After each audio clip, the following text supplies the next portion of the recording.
Siapa yang tidak kenal dengan keberadaan pura yang terletak di luar negeri, yaitu di negara Belgia. Pura tersebut dibangun di tengah lokasi wisata dengan luas 55 hektar, didirikan oleh orang Belgia yang bernama Erik Dom. Erik Dom mengenal Bali dan Hindu dengan baik, atas dasar itulah pura tersebut dibangun. Proses pembangunan pura tersebut dilakukan secara bertahap. Material seperti paras batu, kayu jati, rabduk dan bahan lain yang diperlukan untuk pembangunan pura itu pun didatangkan langsung dari Bali sampai 300-an kontainer. Menurut penuturan petinggi Taman Wisata Park Paradisio ini, mengatakan ide pertama dari pendirian pura Hindu yang mirip atau sama persis dengan pura yang ada di Bali ini, adalah bermula dari kunjungan Mr. Erik Dom CEO dan Presiden yang juga pemilik dari Park Paradisio ke Bali 30 tahun yang lalu bersama orang tuanya. Kemudian setelah memimpin Park Paradisio, muncul keinginan untuk membuat Park Paradisio tidak hanya menjadi sebuah taman wisata flora dan fauna, yang menawarkan keakraban alam tumbuhan, binatang, dan manusia tapi juga menawarkan informasi kebudayaan dunia yang memiliki karakter, serta peradaban yang kuat yang masih ada di bumi ini, serta bisa mendukung promosi permanen bagi pariwisata. Teringat akan kunjungan ke Bali yang pernah dilakukan Mr. Erik Dom bersama orang tuanya ke Bali, Mr. Erik Dom kemudian mengunjungi Bali lagi untuk brainstorming dengan mengelilingi seluruh pelosok Bali untuk mencari ide lebih lanjut. Kolaborasi antara agama, adat istiadat, budaya dan masyarakat Balinya yang mendukung pariwisata di Bali serta bisa diterima oleh masyarakat dunia, membuat Mr. Erik Dom jatuh cinta akan Bali pada khususnya dan Indonesia pada umumnya. Sekembali Mr. Erik Dom dari Bali, beliau kemudian menceritakannya kepada jajaran direktur dan tim yang ia pimpin. Ibarat pucuk dicinta ulang tiba, di mana para direktur dari Park Paradisio yang juga sering mengunjungi Bali, akhirnya seya sekata, dan gayung pun bersambut dengan melakukan kunjungan bersama ke Bali untuk merealisasikan ide membuat Indonesian Garden dengan bangunan utamanya pura yang sama persis seperti di Bali. Sepulang dari Bali, proyek ini pun dimulai pembangunannya di tahun 2006. Pada tahun 2006 dimulailah pembangunan pura dengan mendatangkan arsitek muda Bali Ketut Padang Subadra. Ketut Padang dibantu oleh para pemahat dan pengukir dari Bali yang berjumlah 8 orang. Selama 2 tahun lebih bekerja siang dan malam dalam suasana berkabut dan bersalju. Berkat semangat ngayah yang dimiliki oleh para seniman Bali ini akhirnya pura itu pun terwujud. Untuk menjaga keaslian pura dan bangunan lainnya di area Taman Indonesia, batu paras hitam dan batu lereng Gunung Merapi sengaja diimpor dari Bali dan Jawa Tengah sampai 320 kontainer. Pembangunan kompleks Taman Indonesia yang dimulai dari pembangunan pura ini, bukannya tanpa hambatan dari masyarakat Belgia ataupun pemerintah Belgia.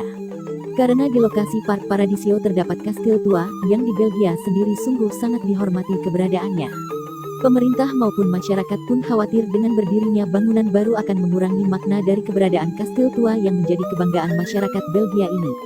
Mr. Erik Dom dengan ketulus hatiannya serta kecintaannya yang mendalam akan Bali dan tentunya dengan pengetahuannya yang luas tentang Bali dan Hindu, kemudian bisa meyakinkan pemerintah Belgia beserta masyarakat Belgia sehingga pembangunan Pura Agung Santi Buwana ini bisa diwujudkan di Taman Park Paradisio. Demikian juga ketika mendatangkan para pekerja langsung dari Bali, juga bukannya tanpa hambatan dari masyarakat Belgia ataupun Departemen Tenaga Kerja Belgia.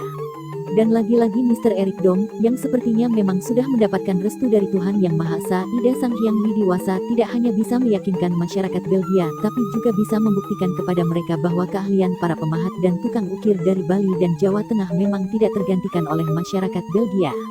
Ketika tukang ukir dari Bali sedang bekerja memahat dan mengukir batu menjadi sebuah patung, masyarakat Belgia memang dibuatnya terkagum-kagum, mereka seolah-olah tidak percaya karena mereka terbiasa bekerja dengan mesin, sementara tukang ukir dari Bali bisa merubah sebuah batu balok dengan pahat dan alat ukir lainnya yang berukuran kecil-kecil menjadi sebuah patung dengan nilai seni yang tinggi. Peresmian pura tersebut merupakan bagian dari satu rangkaian acara peresmian Taman Indonesia, The Kingdom of Ganesha, yaitu sebuah kompleks Taman Indonesia seluas 5 hektar di dalam area Taman Wisata Park Paradisio yang berukuran 55 hektar.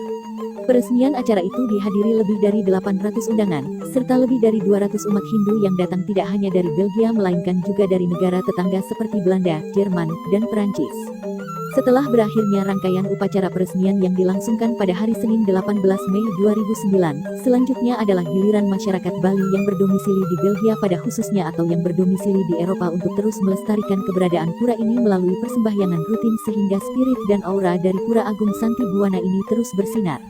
Walaupun sesungguhnya pura ini adalah milik dari Mr. Erik Dom, namun di akhir proses upacara peresmian Mr. Erik Dom sempat berbincang-bincang dengan pemimpin agama yang memimpin jalannya upacara saat itu dan mengatakan, "This temple is for you, pura ini adalah untuk Anda umat Hindu di Belgia, Eropa." Oleh karenanya adalah kewajiban masyarakat Bali ataupun umat Hindu yang bermukim di Belgia atau di Eropa untuk melaksanakan ritual upacara setiap 6 bulan sekali, atau melakukan persembahyangan di bulan purnama setiap bulannya, sehingga spirit dan aura pura tersebut terus terpancarkan. Dengan berdirinya pura di Eropa seperti Pura Agung Santi Buana Belgia, Pura Sangga Buana Hamburg, dan Pura Trihita Karana Berlin, secara otomatis keberadaan pura tersebut memerlukan keberadaan rohaniawan Hindu selaku pemimpin upacara untuk menuntun, memimpin jalannya upacara dan persembahyangan yang berlangsung di Eropa.